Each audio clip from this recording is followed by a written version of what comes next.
Assalamualaikum warahmatullahi wabarakatuh. Waalaikumsalam warahmatullahi Selamat wabarakatuh. sore ibu-ibu, apa kabarnya hari ini? Sehat. Sehat ya, alhamdulillah. Semoga kita selalu diberikan kesehatan, amin. Perkenalkan ibu, saya Dr. Tio dari Puskesmas Arga Makmur. Ya, terima kasih kehadirannya ibu hari ini sebagai kader-kader hebat dari Posyandu kita. Ibu, hari ini saya mau menyampaikan materi tentang edukasi pencegahan dan pengendalian penyakit tidak menular atau yang kita kenal dengan PTM. Ya, boleh next ibu. Nah, sesuai dengan judulnya, jadi ternyata kita bisa loh memberikan edukasi bagaimana cara mencegah, bahkan bisa mengendalikan faktor resiko untuk terjadinya PTM. Dengan cara apa Ibu? Dengan cara cerdik, berperilaku cerdik. Cerdik itu gimana? Pintar, cerdas, bukan sinonim yang seperti itu, tapi di sini cerdik adalah sebuah singkatan.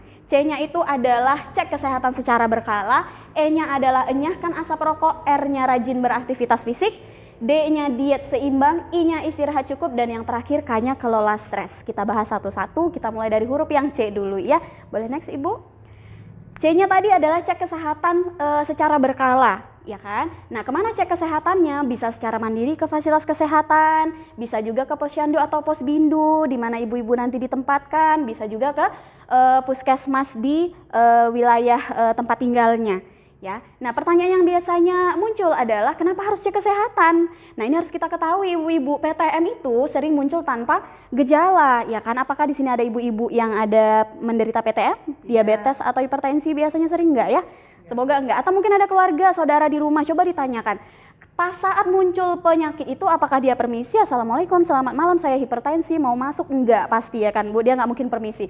Nah dia nggak permisi dan bahkan dia juga sering munculnya tanpa gejala. Nah, disinilah kita berperan untuk melakukan pemeriksaan lebih awal terhadap individu itu atau yang kita kenal lebih kerennya dengan deteksi dini. Ya, untuk apa? Sesuai judulnya tadi, untuk mencegah dan mengendalikan faktor resiko PTM tadi gitu ya. Nah, kalaupun dia sudah menderita PTM, kita bisa mengupayakan penanganannya lebih awal. Nah, pertanyaan berikutnya yang muncul adalah secara berkala. Kapan aja nih Bu berkalanya? Kita bisa menjelaskan ke individu itu. Kalau dianya kondisinya sehat, kita bisa anjurkan minimal 1 kali setahun. Kalau dianya memiliki faktor resiko, kita bisa anjurkan minimal 3 kali ya, bisa 3 kali sampai 3 sampai 6 bulan sekali.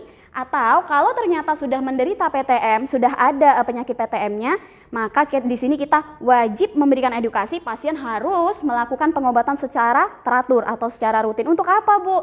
Pertama, untuk mengetahui kondisi tubuhnya setiap bulan. Dan yang kedua adalah untuk mencegah atau setidaknya meminimalisir komplikasi yang mungkin terjadi pada pasien itu. Seperti itu kira-kira untuk yang cek kesehatan secara berkala ya Bu. Nah kita lanjutkan Bu untuk huruf E-nya, boleh di next Bu. Yang E-nya tadi itu adalah enyahkan asap rokok. Nah ini mungkin sulit kita lakukan, tapi kita harus tetap melakukan ya Bu ya.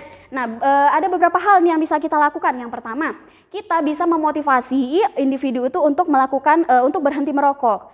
Bisa dengan menjelaskan apa efeknya jika tetap merokok atau apa manfaatnya jika individu itu berhenti merokok. Nah kita bisa jelaskan juga, mereka bisa memanfaatkan di kuadlan nomor ini untuk berkonsultasi kira-kira bagaimana nih caranya untuk berhenti merokok. Atau bisa juga kita memberikan informasi, ada nih loh program untuk upaya berhenti merokok yang bisa mereka ikuti dari puskesmas tempat wilayah mereka tinggal. Mereka bisa mengikuti program itu dari puskesmasnya. Jadi itu kira-kira hal yang bisa kita berikan informasinya kepada masyarakat untuk mencegah dan mengendalikan penyakit tidak menular. Kira-kira sampai di sini ibu-ibu ada yang mau ditanyakan? Tidak ada? Kalau tidak ada, saya lanjutkan ya Ibu. Nah, kenapa pada individu itu susah sekali sih berhenti merokok? Ternyata ada proses yang terjadi itu seperti lingkaran setan yang pada orang merokok itu akan terjadi terus-menerus yang membuat dia istilahnya candu, tidak mau berhenti merokok. Belum lagi pengaruh dari faktor lingkungan, orang sekitar begitu ya. Jadi memang akan susah sih kita nanti kerjanya agak berat ya untuk di bagian ini, tapi kita tetap harus mencoba ya Ibu-Bu. Oke, sepertinya untuk materi saya sampai di sini. Materi berikutnya nanti ada di sesi berikutnya. Ibu-ibu ada yang mau ditanyakan? Nggak ada? Ada Bu. Apa Bu? Gimana caranya Bu untuk berhenti merokok tuh? Nah seperti yang saya jelaskan tadi Ibu, yang pertama Ibu nanti sebagai kader harus memotivasi dulu. Berarti nanti kita harus mencari informasi apa bahayanya kalau terus merokok dan apa manfaatnya jika berhenti. Di situ biasanya yang paling penting poinnya ya Ibu-ibu, kemudian kita manfaatkan untuk yang dua ini. Kira-kira seperti itu. Gimana Ibu, sudah jelas? Bu, udah. Oke, baiklah. Ibu-ibu, nanti materi berikutnya ada di sesi berikutnya ya. Kalau tidak ada yang ditanyakan lagi, saya anggap Ibu sudah paham. Harapannya Ibu bisa memahami apa yang saya sampaikan dan bisa kita aplikasikan langsung di lapangan. Terima kasih atas perhatiannya Ibu. Assalamualaikum warahmatullahi wabarakatuh. Selamat siang.